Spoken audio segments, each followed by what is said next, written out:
सभी विद्यार्थियों को मेरा नमस्कार। मैं सभी विद्यार्थियों का आर्य क्लास यूट्यूब चैनल के अंतर्गत बहुत बहुत स्वागत, वेलकम और अभिनंदन करता हूं। डियर स्टूडेंट्स, आपका सतत प्रयास और लगातार मेहनत निश्चित रूप में सफलता के मार्ग की ओर अग्रसित करेगा। तो देखिए, आज की क्लास का जो हमारा टॉपिक रहेगा वो भारतीय संघीय प्रणाली के संदर्भ में हम पढ़ेंगे।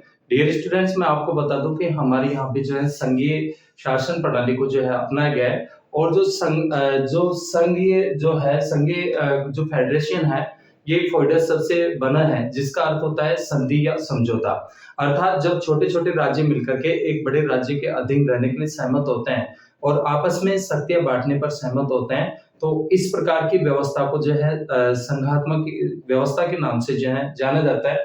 मैं आपको बता दूं कि जो भारतीय जो संघीय प्रणाली है, जो संघवाद है, ये अमेरिका से प्रेरित है और सर्वप्रथम अमेरिका के संविधान की प्रस्तावना में इसका प्रयोग किया जाता है। और जो संघीय जो ढांचा है, ये भारतीय शासन अधिनियम 1935 से लिया गया है। संघीय जो मॉडल है, ये कनाडा से प्रेरित है और शक्तियों का जो विभाजन है, ये भारतीय शासन अधिनियम 1935 से लिया गया है। और शक्ति वितरण की जो प्रणाली है, ये कहां से प्रेरित है? कनाडा से। देखिए, आपको विशेष रूप से ध्यान रखना है कि भारतीय जो संघीय प्रणाली है, जो संघवाद है, ये अमेरिका से लिया गया है। कहां से लिया गया है? अमेरिका से लिया गया है। और जो संघीय जो ढांचा है, ये भारतीय शासन अधिनियम 1935 से लिया गया है। और संघीय जो मॉडल है, ये कनाडा से प्रेरित है। कहां से प्रेरित है? कनाडा से। और शक्तियों का जो विभाजन है, भारतीय शासन अधिनियम 1935 से लिया गया है। शक्ति वितरण जो प्रणाली है, ये कनाडा से प्रेरित है। और भारत के संघ का जो उल्लेख किया गया है, वो अनुच्छेद 1 के अंतर्गत किया गया है। कहां से कौन से अनुच्छेद में किया गया है? अनुच्छेद 1 में किया गया है, जिसमें कहा गया है भारत जो कि इंडिया राज्यों का क्या है? संघ है। और संविधान के अनुच्छेद 393 में इसका नामकरण है और भारतीय संविधान है। ठीक है ना, भारत का संविधान। देखिए, संघ के लिए यूनियन शब्द का प्रयोग किया गया है, जो कि कनाडा के संविधान से लिया गया है। तो डियर स्टूडेंट्स, ये चार्ट आपके लिए महत्वपूर्ण है। हमें महत्वपूर्ण जानकारी इससे प्राप्त होगी भारतीय संघीय प्रणाली के संदर्भ में।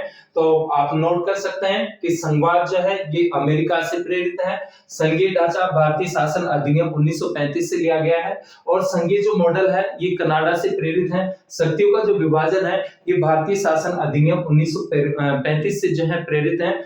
और शक्ति जो वितरण प्रणाली है, ये कनाडा से है। ठीक है।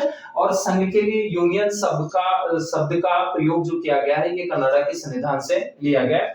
संविधान के अनुच्छेद जो 1 है, उसमें लिखा है कि भारत अर्थात इंडिया राज्यों का क्या है? एक संघ होगा। और संविधान के अनुच्छेद 393 में इसका नामकरण भारत का क्या है? संविधान है। ठीक है। तो ये आपको विशेष रूप से ध्यान रखना है। चलिए, इसके संदर्भ में अपन जो संघीय जो प्रणाली है, इसके संदर्भ में अब अपन महत्वपूर्ण बातें करते हैं। डियर स्टूडेंट्स, निश्चित रूप में आने वाली जो कॉम्पिटिटिव एग्जाम्स हैं और इसके अलावा जो यूजी और पीजी के जो विद्यार्थी हैं, उनके लिए महत्वपूर्ण टॉपिक्स है ये। और निश्चित रूप में किसी न किसी रूप में यहाँ से क्वेश्चन पुट अप किए जाते हैं। तो अच्छे से हम इस क्लास के अंतर्गत इस टॉपिक को समझने का प्रयास करेंगे, तो निश्चित रूप में ये क्लास हमारे लिए उपयोगी होगी। देखिए, महत्वपूर्ण बातें करते हैं अपन। एक तो कि संघ शब्द का उल्लेख सर्वप्रथम, ध्यान देना, संघ शब्द का सर्वप्रथम, ध्यान दीजिए, संघ शब्द का सर्वप्रथम या संघ शब्द का उल्लेख, इस शब्द का उल्लेख सर्वप्रथम, इस शब्द का उल्लेख सर्वप्रथम अमेरिकी संविधान की प्रस्तावना में किया गया। कौन से देश की संविधान के? अमेरिकी संविधान की प्रस्तावना में किया गया।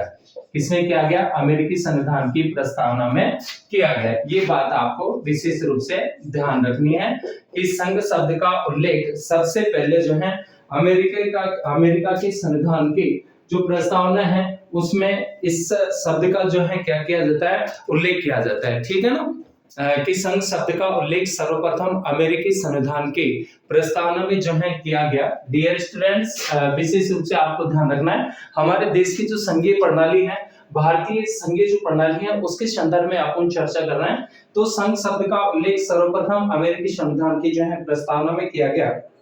और नेक्स्ट नंबर पे आपको ध्यान रखना है कि भारत के संविधान में संघ के लिए, भारत के संविधान में, भारत के हमारा जो कॉन्स्टिट्यूशन है, हमारे देश का जो कॉन्स्टिट्यूशन है, भारत के संविधान में संघ के लिए, भारत के संविधान में संघ के लिए यूनियन, संघ के लिए यूनियन जो है इस शब्द का प्रयोग किया गया है। यूनियन शब्द का प्रयोग जो है किया गया है, यूनियन शब्द का प्रयोग किया गया है, जो कि कनाडा से लिया गया है, जो कि कहां से लिया गया है, जो कि कनाडा से लिया गया है। किस देश के संविधान से लिया गया है? जो कि कनाडा से जो है लिया गया है, कनाडा से लिया गया है। ठीक है ना, कहां से लिया गया है? ये यूनियन शब्द जो है कहां से लिया गया है? कनाडा से। आपको ध्यान रखना है कि संविधान के अनुच्छेद 1 में कहा गया है कि भारत अर्थात इंडिया राज्यों का संघ होगा। ठीक है ना, संविधान के अनुच्छेद 1 में कहा गया है, संविधान के अनुच्छेद 1 में कहा गया है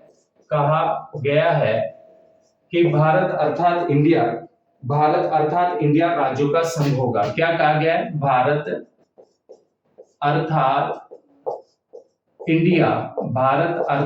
इंडिया जो है राज्यों का संघ होगा।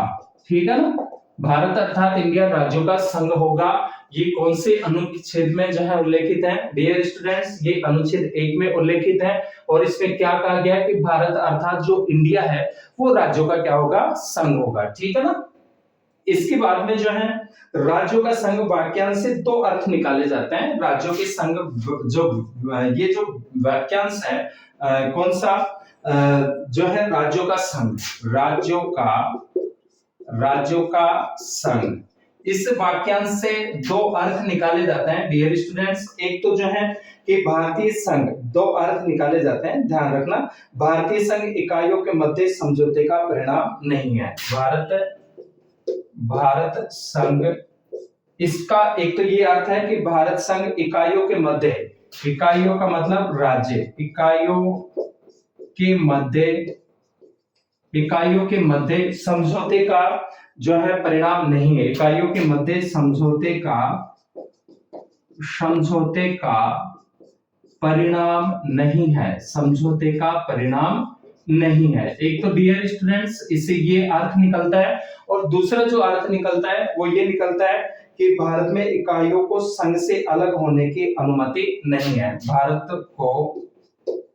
भारत को जो है यह भारत में इकाइयों को, सॉरी, भारत में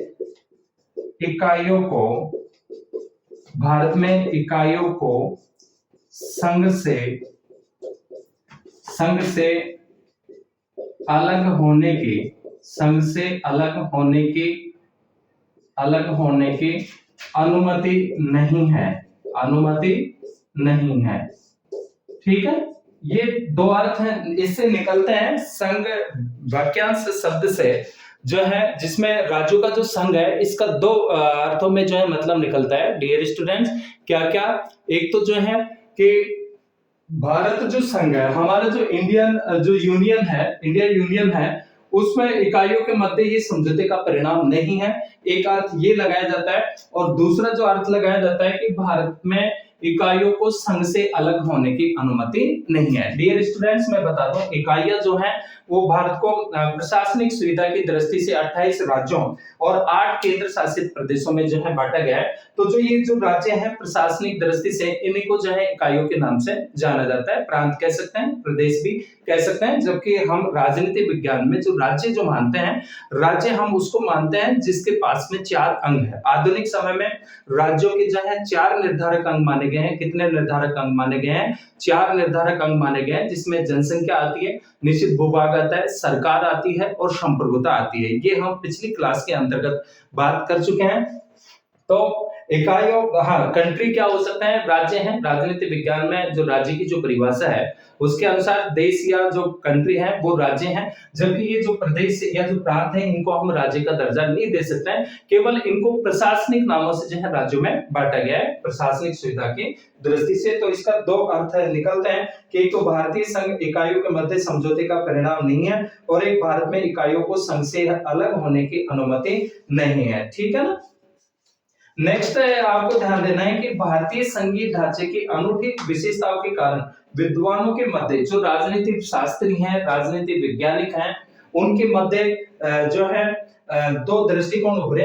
डियर स्टूडेंट्स, एक तो जिनमें पहले दृष्टिकोण के समर्थक भारतीय संविधान को संघात्मक कम और एकात्मक अधिक मानते हैं। ठीक है ना। ऐसे दो तरह के विद्वान हैं जो भारतीय संविधान को संघात्मक कम, जो है संघीय व्यवस्था को संघात्मक कम और एकात्मक जो है ज्यादा मानते हैं। जैसा कि केसी बीयर ने कहा, किसने, केसी बीयर ने कहा कि भारतीय संघ अधिक से अधिक अर्ध संघ है। किसके अनुसार, केसी बीयर के अनुसार। ये ध्यान रखना, केसी बीयर के अनुसार। ठीक है ना, केसी बीयर के अनुसार कि जो हमारा जो भारतीय जो संघ है वो अधिक से अधिक क्या है, अर्ध संघ है। क्या माना है इन्होंने, अर्ध संघ माना है।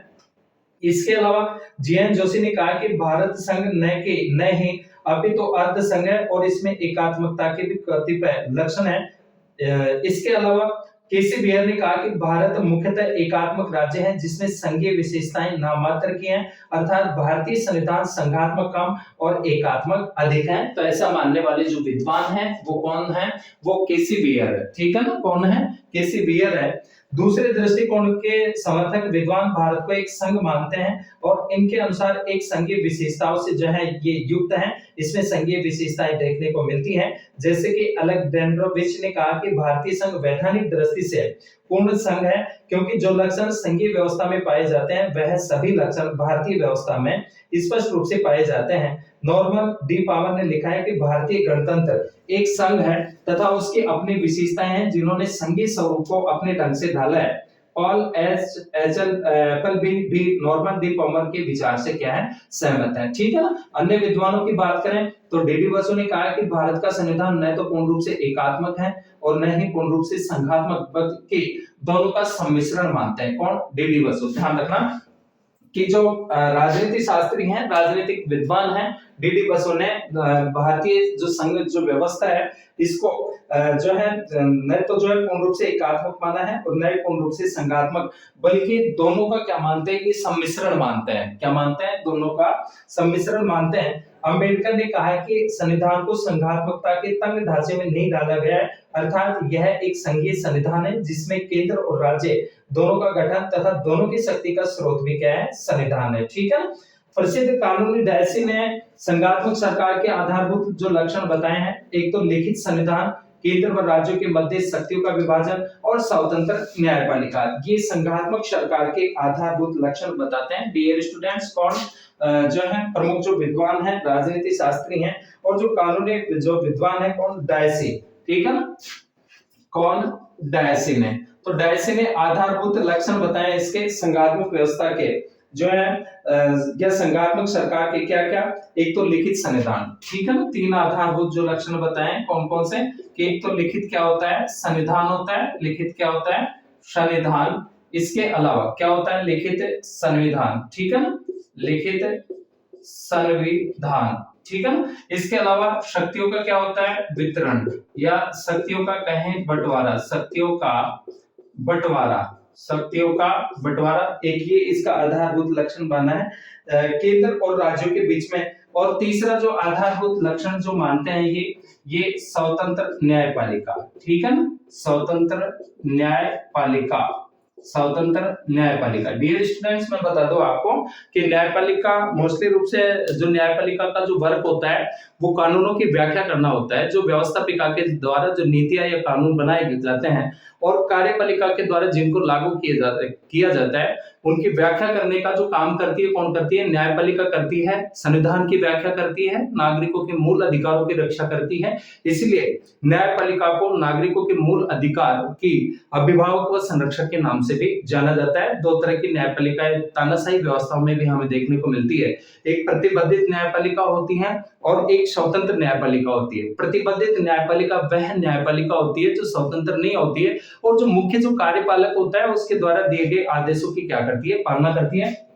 जबकि स्वतंत्र जो न्यायपालिका होती है ये व्यवस्थापिका के द्वारा बनाए गए कानून और कार्यपालिका यानी व्यवस्थापिका और कार्यपालिका से अलग होती है। इनके नियंत्रण से क्या होती है? मुक्त होती है। जैसा आपने जो है एक इसकी जो शक्ति है इसकी शक्ति के अंतर्गत जुडिशियल रिव्यू के नाम से आपने पढ़ा होगा न्यायिक पुनरावलोकन। और न्यायिक पुनरावलोकन न्यायालय की वह शक्ति होती है जिसके माध्यम से न्यायालय व्यवस्थापिका के द्वारा बनाए गए कानून और कार्यपालिका के द्वारा लागू किए गए कानूनों की क्या करता है? जांच करता है, समीक्षा करता है। और अगर उसको ऐसा लगता है तो उनके जो है ये कहें कि व्यवस्थापिका के द्वारा बनाए गए कानून और कार्यपालिका के द्वारा लागू किए गए कानूनों को शून्य घोषित कर सकता है, रद्द घोषित कर सकता है।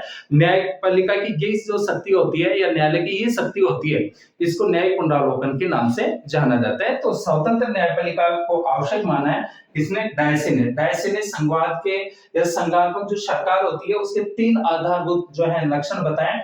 लिखित संविधान की जो कॉन्स्टिट्यूशन होता है वो लिखित होना चाहिए। इसके अलावा केंद्र और जो राज्य सरकार होती है दोनों के बीच में शक्तियों का क्या होना चाहिए? बंटवारा होना चाहिए, विभाजन होना चाहिए। और स्वतंत्र क्या न्यायपालिका की क्या बताई है? आवश्यकता बताई है किसने? डायसी ने। ठीक है ना।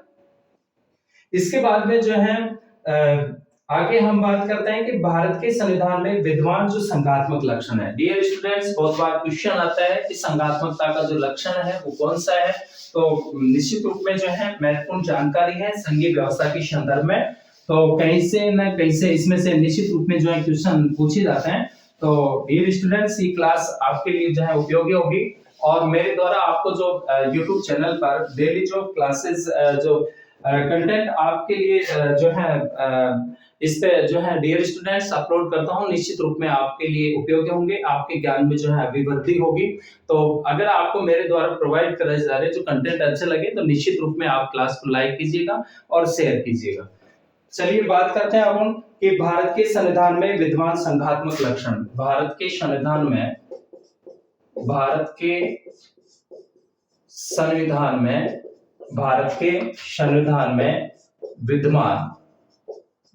संविधान में विद्यमान जो संघात्मक लक्षण है, जो हमें संघात्मकता के जो है परिचित कराते हैं कि जो संघात्मक जो लक्षण है वो कौन कौन से हैं जिनसे हमें संघात्मक व्यवस्था दिखाई देती है। तो ऐसे जो लक्षण है या विशेषताएं हैं डियर स्टूडेंट्स, निश्चित रूप में देखिए संविधान में संघात्मक जो लक्षण है इसमें जैसे लिखित संविधान। तो भारत का जो संविधान है वो कैसा संविधान है? लिखित संविधान है। हमारा संविधान एक दिन का परिणाम नहीं है बल्कि भारतीय संविधान को बनने में 2 वर्ष 11 माह और 18 दिन का क्या लगा था? समय लगा था। और भारतीय संविधान में मूल संविधान में 395 अनुच्छेद, इसके अलावा जो है 8 क्या थे? अनुसूचियां थी। तो ये भारतीय संविधान में जो है अनुच्छेद हैं और भारतीय संविधान पूर्णतः लिपिबद्ध है। बाद में 4 अनुसूचियां और जोड़ दी गई तो कितने हो गए? 12 अनुसूचियां हो गई और 22 क्या है? भाग हैं। तो भारतीय संविधान लिखित संविधान है, ये लक्षण हमें देखने को मिलता है। इसके अलावा संविधान की सर्वोच्चता यानी सर्वोच्च कौन है? संविधान है। डियर स्टूडेंट्स, वैसे जो है भारतीय संविधान और संसद दोनों की सर्वोच्चता में जो है समन्वय स्थापित किया गया है। इसके अलावा शक्तियों का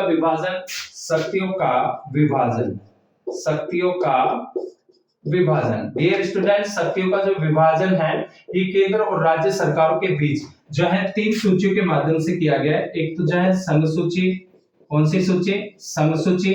इसके अलावा दूसरी जो सूची है राज्य सूची और इसके अलावा समवर्ती सूची।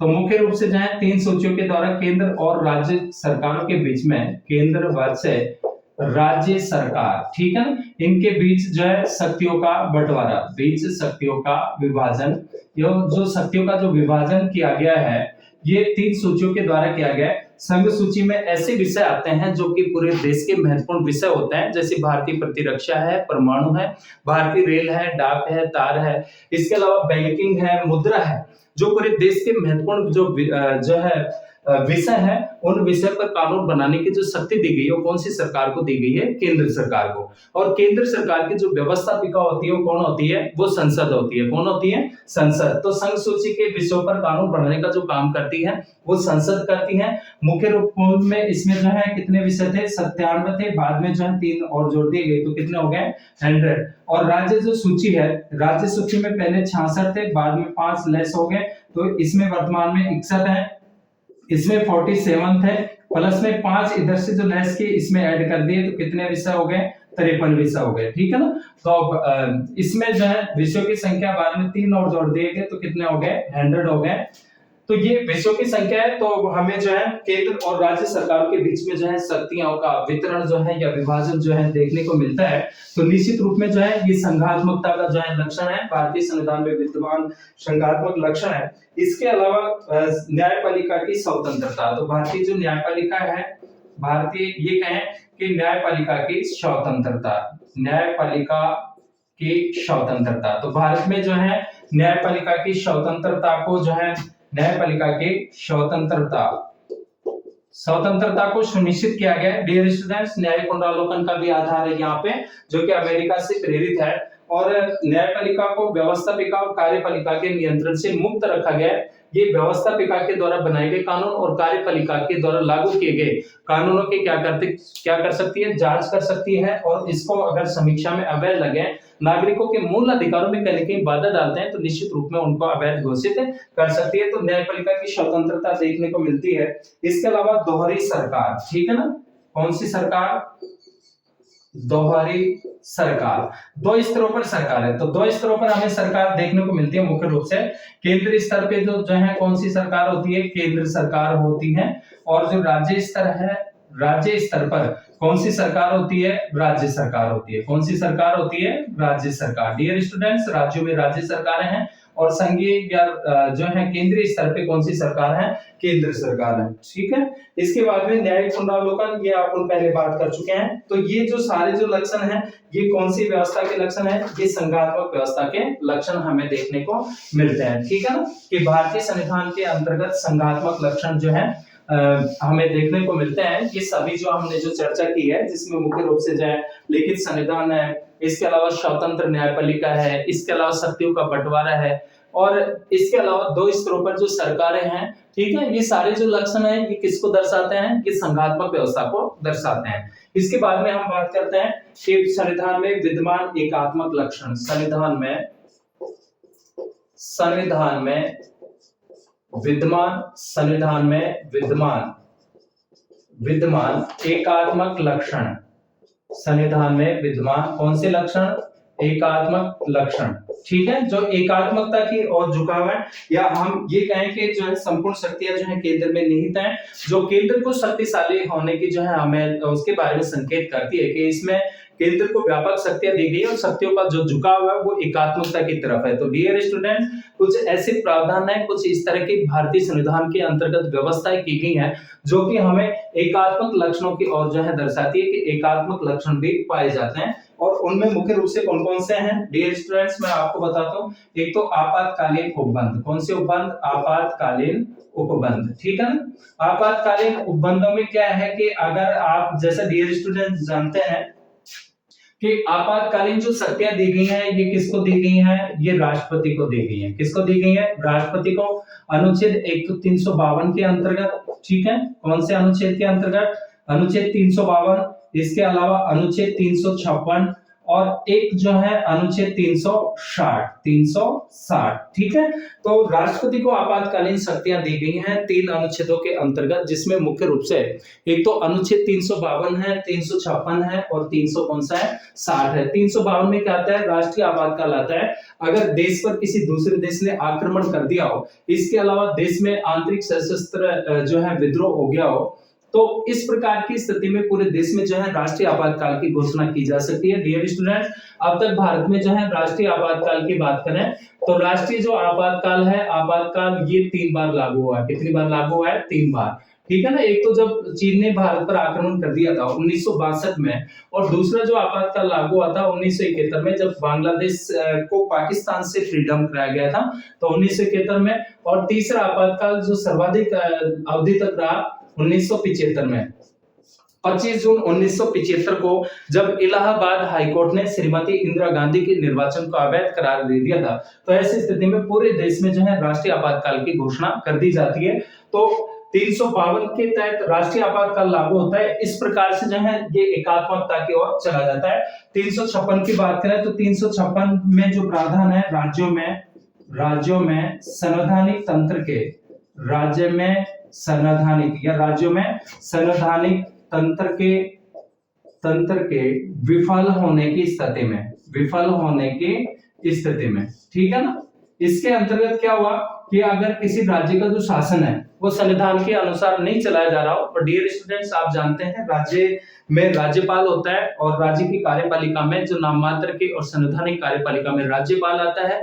राज्यपाल की नियुक्ति राष्ट्रपति के द्वारा की जाती है, और राज्यपाल की जो राज्य में जो भूमिका होती है वो दोहरी भूमिका होती है। एक तो केंद्र सरकार के प्रतिनिधि के रूप में, और एक राष्ट्रपति के एजेंट के रूप में जो है राज्यपाल की क्या होती है, भूमिका होती है। अगर राज्यपाल को ऐसा लगे कि इस राज्य का जो शासन है वो संविधान के अनुसार नहीं चलाया जा रहा है, या संविधान का कहीं न कहीं उल्लंघन किया जा रहा है, तो निश्चित रूप में राज्यपाल अपनी रिपोर्ट जो है राष्ट्रपति को सौंपता है, और राज्यपाल के प्रतिवेदन या उसके रिपोर्ट के आधार पर संबंधित राज्य में जो है आपातकाल की घोषणा कर दी जाती है। तो शासन जो है किसके अधीन हो जाता है, राष्ट्रपति के अधीन हो जाता है। तो ये भी हमें जो है एकात्मकता की ओर जो है दर्शाता है। और 360 में आता है वित्तीय आपातकाल।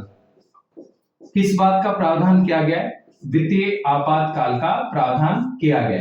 डियर स्टूडेंट 356 जो है केंद्र और राज्यों के बीच में विवाद का विषय भी रहा है, क्योंकि कई बार जो है दुरुपयोग के भी जो है इस पर जो है ये इस बात की उम्मीद की गई कि इसका जो है दुरुपयोग किया गया है। तो ये विवाद का विषय रहा है अनुच्छेद 356।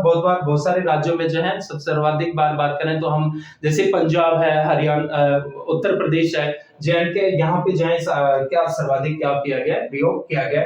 और 360 में क्या आता है, वित्तीय आपातकाल आता है। वित्तीय आपातकाल अगर देश की जो अर्थव्यवस्था है वो संकट में पड़ गई हो, या देश के ऊपर किसी दूसरे देश का इतना कर्जा हो गया हो जिसको देश चुकाने में असमर्थ हो, तो ऐसी स्थिति में पूरे देश में जो है वित्तीय आपातकाल की घोषणा की जा सकती है। लेकिन डियर स्टूडेंट्स मैं ये आपको बताता हूँ कि अभी तक वित्तीय आपातकाल को एक बार भी लागू नहीं किया गया, इस प्रकार की स्थिति देश में नहीं आई है, ठीक है।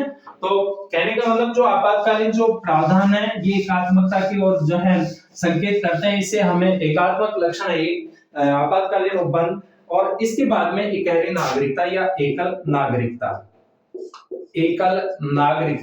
या इकहरी नागरिकता। डियर स्टूडेंट्स आप सभी जानते हैं प्यारे साथियों कि जो है भारतीय संविधान के द्वारा हमारे यहाँ एकल नागरिकता का प्रावधान किया गया है। सभी नागरिकों को बिना किसी भेदभाव के जाति, धर्म, लिंग, वंश आदि के आधार पर भेदभाव किए बिना, कि सबसे पहले जो है हमारी जो सिटीजनशिप है वो इंडियन है, भारतीय है। तो यानी राज्यों की अलग नागरिकता नहीं प्रदान की गई है और देश की अलग अलग प्रदान नहीं की गई है। जैसे अमेरिका में दोहरी नागरिकता है और स्विस में, स्विट्जरलैंड के अंतर्गत तिहरी नागरिकताएं हैं, लेकिन भारत में हमारे यहाँ एकहरी नागरिकता प्रदान की गई है, जो कि एकात्मकता का लक्षण है। इसके अलावा जो है अखिल भारतीय सेवाएं, अखिल भारतीय सेवाएं। डियर स्टूडेंट्स आपको पता है कि अखिल भारतीय जो सेवाएं हैं पूरे राष्ट्रीय स्तर पर, देशीय स्तर पर होती हैं, और जो है अखिल भारतीय सेवाओं का जो सर्जन है वो राज्यसभा कर सकती है। अनुच्छेद 312 के अंतर्गत राज्यसभा के पास में लोकसभा की तुलना में दो विशेष जो है शक्तियां प्राप्त होती है। एक तो 249 के अंतर्गत कि राज्यसभा अपने 2/3 बहुमत से शासक प्रस्ताव पारित करते हैं कि किसी राज्य सूची के विषय पर कानून जो है संसद के द्वारा बनाया जाए, तो उस पर संसद क्या बना सकती है, कानून बना सकती है। और अनुच्छेद 312 है वो इस बात का प्रावधान करता है कि जो राज्यसभा है वो भारत में नई अखिल भारतीय सेवाओं का सर्जन कर सकती है।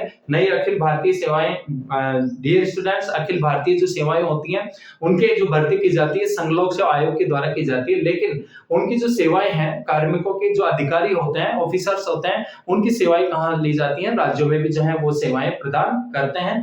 तो अखिल भारतीय सेवाएं भी जो है एकात्मकता की ओर हमें दर्शाती हैं। मुख्य रूप से भारत में दो तरह की अखिल भारतीय सेवाएं हैं, एक आईएएस अखिल भारतीय प्रशासनिक सेवा और एक अखिल भारतीय पुलिस सेवा आईपीएस। ठीक है ना, तो अखिल भारतीय सेवाएं भी एकात्मकता की ओर दर्शाती है। इसके अलावा एकीकृत न्यायपालिका, कौन सी? एकीकृत न्यायपालिका। डियर स्टूडेंट्स, एकीकृत न्यायपालिका को भारतीय संविधान के द्वारा जो है अपनाया गया है। और जो न्यायपालिका है, न्यायपालिका की जब हम संरचना देखते हैं, न्यायपालिका का गठन देखते हैं, तो न्यायपालिका में सर्वोच्च स्तर पर जो है, पूरे देशीय स्तर पर सर्वोच्च स्तर पर जो न्यायालय है वो कौन सा है? वो एससी सुप्रीम कोर्ट है। ठीक है ना, सर्वोच्च न्यायालय या उच्चतम न्यायालय जो कि दिल्ली में स्थित है। और राज्य स्तर पे बात करें तो राज्य स्तर पे कौन सा हाई कोर्ट होता है, जो कि उच्च न्यायालय होता है। और भारत में टोटल 25 उच्च न्यायालय हैं, 2 राज्यों पर एक उच्च न्यायालय भी है, जैसे हरियाणा और पंजाब का एक उच्च न्यायालय है, चंडीगढ़ हाई कोर्ट। और उसके बाद में जिला स्तर पर जो है कौन सा न्यायालय होता है? डीसी या डिस्ट्रिक्ट कोर्ट।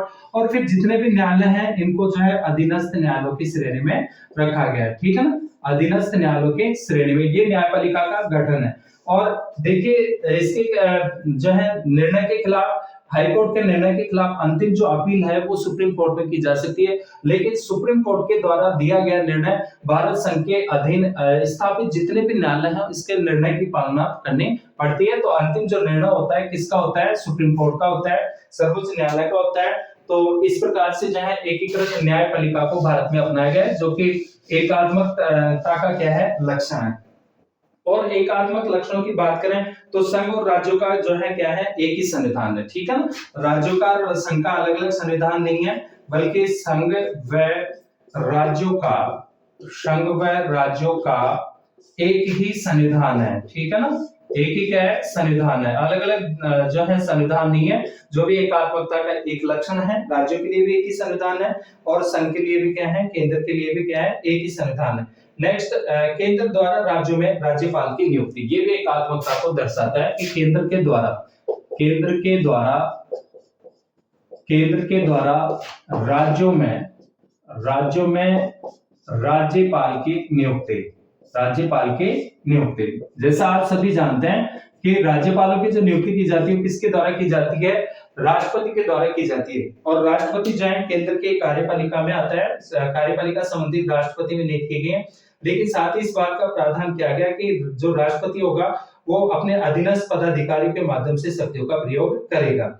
इसके अलावा केंद्र और राज्यों की सीमा और नामों में परिवर्तन कर सकता है। केंद्र ही राज्यों की सीमा और राज्यों के नामकरण में क्या कर सकता है? केंद्र के द्वारा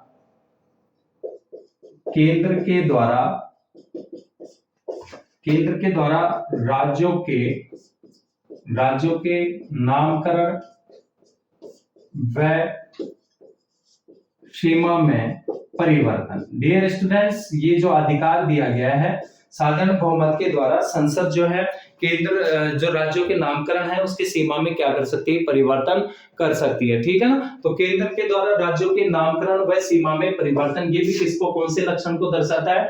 ये एकात्मकता के लक्षण को दर्शाता है। इसके अलावा और हम बात करें एकात्मक लक्षणों के, तो शक्तियों का बंटवारा केंद्र के पक्ष में किया गया है। नेक्स्ट, शक्तियों का बंटवारा केंद्र के पक्ष में किया गया है। केंद्र के पक्ष में किया गया है। किसके पक्ष में किया गया है? केंद्र के पक्ष में किया गया है। जैसा आप सभी जानते हैं कि हमारे जो कॉन्स्टिट्यूशन जो मेकर थे, संविधान जो निर्माता थे, उन्होंने इस बात की आवश्यकता को समझा, परिस्थितियों को ध्यान में रखते हुए, कि भारत की परिस्थितियों को ध्यान में रखते हुए केंद्र को जो है शक्तिशाली बनाया जाना आवश्यक था। तो डियर स्टूडेंट्स, उन्होंने, हमारे जो कॉन्स्टिट्यूशन मेकर थे, उन्होंने केंद्र को जो है शक्तिशाली स्थिति जो है प्रदान की है। और जो महत्वपूर्ण जो विषय है, देश के जितने भी महत्वपूर्ण विषय वो केंद्र सरकारों को जो है सौंपे गए हैं। कौन सी सरकार को सौंपे गए हैं? केंद्र सरकार को सौंपे गए हैं। इसी प्रकार से कई जो विद्वान ये कहते हैं कि केंद्र को सशक्त बनाया गया, और वास्तव में सशक्त भी है, शक्तिशाली, जो कि भारत की परिस्थितियों को ध्यान में रखते हैं। जैसे आप देखते हैं कि संघ सूची में महत्वपूर्ण जो विषय आते हैं, और उन सभी महत्वपूर्ण विषयों पर कानून बनाने की जो पावर जो दी गई है वो किसको दी गई है? केंद्र को दी गई है। और केंद्र की जो व्यवस्थापिका होती है वो कौन सी होती है? वो पार्लियामेंट होती है। तो इस प्रकार से एकात्मकता को दर्शाता है। इसके अलावा जो है राज्य विधानमंडल द्वारा पारित विधेयक राष्ट्रपति के पास भेजा जाना। जो राज्य का जो विधानमंडल है डियर स्टूडेंट्स, राज्य के विधानमंडल की बात करें तो राज्य का जो विधानमंडल होता है किस किस से मिलकर के बनता है। भारत का ज्यादातर जो राज्य हैं उनमें जो है एक सदनीय विधानमंडल है जिसका नाम क्या रखा गया है, विधानसभा। ठीक है ना, क्या नाम रखा गया है, विधानसभा। और दूसरा जो सदन होता है, भारत के 6 ऐसे स्टेट हैं, 6 ऐसे राज्य हैं जहां पर दूसरा जो सदन है राज्यसभा की भांति वो कौन सा है, विधान परिषद। तो जहां पर एक सदनीय है वहां पे तो विधानसभा प्लस में राज्यपाल, इससे मिलकर के क्या बनता है, राज्य का विधानमंडल बनता है। और जहां पर द्विसदनात्मक है वहां पे विधानसभा और विधान परिषद और प्लस में राज्यपाल, इससे मिलकर के क्या बनता है, राज्य का विधानमंडल बनता है या राज्य की व्यवस्थापिका होती है। और जब राज्य के विधानमंडल से कोई विधेयक पारित हो जाता है, जैसा आप जानते हैं कि राज्य सूची के विषयों पर जो कानून बनाती है वो राज्य सरकार बनाती है, और राज्य सरकार की जो व्यवस्थापिका होती है जिसको राज्य के विधानमंडल के नाम से जाना जाता है।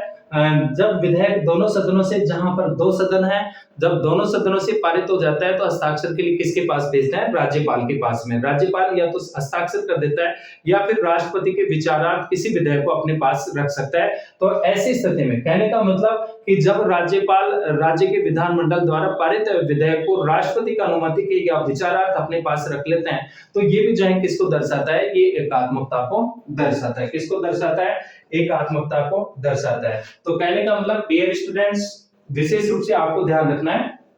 देखिए हम बात कर रहे हैं कि भारतीय संघीय व्यवस्था के अंतर्गत संघीय प्रणाली में एकात्मक तत्व भी दिखाई देते हैं और संघात्मक जो है तत्व भी दिखाई देते हैं। तो विद्वानों ने जो है दोनों का सम्मिश्रण भी जो है इसको माना है, लेकिन संघात्मक अधिक है। ठीक है ना। तो संविधान में विद्वान जो एकात्मक लक्षण है उसमें क्या क्या है, एक तो आपातकालीन उपबंध हो गए। कौन से उपबंध हो गए, आपातकालीन, एकल नागरिकता, अखिल भारतीय सेवाएं, एकीकृत न्यायपालिका, संघ और राज्यों का एक ही संविधान होना, शक्तियों का बंटवारा केंद्र के पक्ष में, इसके अलावा केंद्र के द्वारा राज्यों में राज्यपाल की नियुक्ति किया जाना और केंद्र के द्वारा राज्यों के नामकरण और सीमा में जो है परिवर्तन किया जाना। ये सारे जो लक्षण हैं ये किसको दर्शाते हैं, ये एकात्मक व्यवस्था को दर्शाते हैं कि एकात्मकता के लक्षण जो है देखने को मिलते हैं। ठीक है ना। इसके बाद में अपन अब बात करेंगे इसके बहिरंग की। ठीक है ना। एकात्मकता के जो बहिरंग है या ये कहेंगे संविधान के बहिरंग एकात्मक लक्षण, संविधान के जो हमें भारी रूप से दिखाई देते हैं, संविधान के एकात्मक या ये कहें कि संविधान के बहिरंग, संविधान के बहिरंग एकात्मक लक्षण भारी रूप से जो विशेष रूप से हमें दिखाई देते हैं, बहिरंग एकात्मक लक्षण। डियर स्टूडेंट्स, इसमें भी जो है हमें एकात्मकता के लक्षण जो है दिखाई देते हैं। एक तो जो है पीएम का करिश्माई नेतृत्व, ठीक है ना, इसका नेतृत्व पीएम प्राइम मिनिस्टर, प्रधानमंत्री का करिश्माई नेतृत्व। जैसे नरेंद्र मोदी जी हैं, देश के प्रधानमंत्री हैं, तो निश्चित रूप में जो है हम बात करें तो इनका जो नेतृत्व है वो कैसा नेतृत्व है, वो करिश्माई नेतृत्व है। और करिश्माई नेतृत्व भी जो है एकात्मकता को जो है दर्शाता है, करिश्माई नेतृत्व। डियर स्टूडेंट, बहुत सारे जो प्रधानमंत्री रहे हैं उनका करिश्माई नेतृत्व रहा है, जैसे श्रीमती इंदिरा गांधी जिनको आयरन लेडी के नाम से जाना जाता है।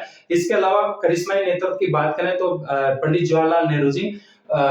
तो ये जो करिश्माई नेतृत्व है, ऐसे जो प्रधानमंत्री हुए हैं जिनका करिश्माई नेतृत्व रहा है, वो एकात्मकता, कौन से बहिरंग एकात्मक लक्षण की ओर संकेत करते हैं। इसके अलावा जो है एक दल का प्रभुत्व होना, एक दलीय प्रभुत्व, एक दल का क्या होना, प्रभुत्व होना, एक दल का प्रभुत्व होना, ये भी जो है बहिरंग में आते हैं। जैसे प्रारंभिक जो आरंभिक 3 जो आम चुनाव थे उसमें लगातार कांग्रेस की जो है सरकारें बनी थी, तो वो जो दौर था उसको एक दलीय प्रभुत्व के दौर के नाम से जो है जाना गया। तो एक दल का प्रभुत्व होना ये भी एकात्मकता का लक्षण है। इसके अलावा नीति आयोग, ठीक है ना, 1 जनवरी 2015 को योजना आयोग का नाम बदल करके क्या कर दिया जाता है, नीति आयोग। तो नीति आयोग भी पूरे देश के स्तर पर जो है एक है, ये भी एकात्मकता के। इसके अलावा राष्ट्रीय जो एनडीसी है, इसके अलावा एनडीसी राष्ट्रीय नेशनल डेवलपमेंट काउंसिल, राष्ट्रीय विकास परिषद, तो डियर स्टूडेंट्स, इस तरह के जो ये जो व्यवस्थाएं हैं, इस तरह के जो लक्षण हैं, वो हमें एकात्मकता की ओर क्या करते हैं, संकेत करते हैं। तो डियर स्टूडेंट्स, आज की क्लास में हमने भारतीय संघीय जो प्रणाली है उसके संदर्भ में जो है महत्वपूर्ण बातें के संदर्भ में हमने चर्चा की। निश्चित रूप में ये क्लास आपके लिए उपयोगी होगी। क्लास को ज्यादा से ज्यादा लाइक कीजिएगा, शेयर कीजिएगा, सब्सक्राइब कीजिएगा। मिलते हैं डियर स्टूडेंट्स और साथियों नेक्स्ट क्लास में। तब तक सभी विद्यार्थियों और साथियों का बहुत बहुत धन्यवाद।